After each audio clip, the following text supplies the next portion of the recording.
Hey everyone, and welcome to another episode of News in 2 Minutes, bringing you the news that you need to know every day. Let's begin. As tensions between Russia and the United States increase and drones are being deployed in record numbers, the Russian military is set to begin using a cutting-edge form of anti-spying technology that is designed to block aircraft-based electronic surveillance.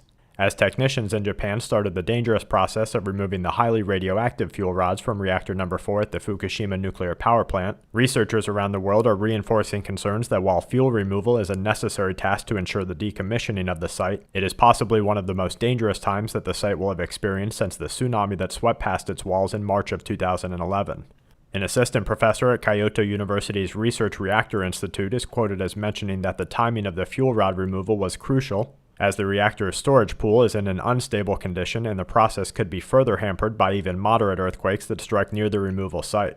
Analysts point out that the process of removing the fuel will take nearly 12 months, with the entire world cringing at every sizable earthquake near the Fukushima nuclear power plant, waiting for a delayed release of information as to whether radioactive materials have been leaked during the process.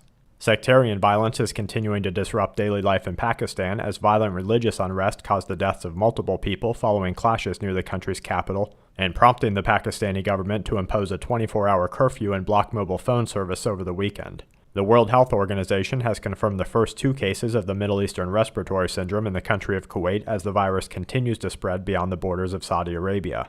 In related news, Saudi Arabian officials have been quick to openly deny claims that the Saudi Arabian military was working with Israel and a number of other Middle Eastern countries to target Iran's nuclear weapons program after a continued political and ideological fallout with the United States. Military analysts with sources close to the Middle East stressed that the abrupt denial, without much mention of the straining ties that both Israel and Saudi Arabia are experiencing with the United States, could suggest that both of the countries are quietly following Egypt's lead to seek military alliances outside of the American umbrella of assistance. And to wrap things up, the leader of Venezuela has been given the presidential authority to create laws without consulting Congress for a 12-month period.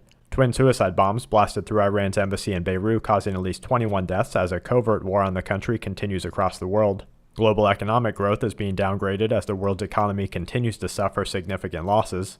And a 6.1 in Indonesia, followed by a significant 5.1 in the Pacific Atlantic Ridge, completes today's Quake Watch. And that's it for this episode of News in 2 Minutes. Check back tomorrow for more news that the aware need the most. This week's News in 2 Minutes is brought to you by the Full Spectrum Survival DVD series. Learn the skills needed to prepare for a disaster before it happens, support our production, and become a part of the campaign today.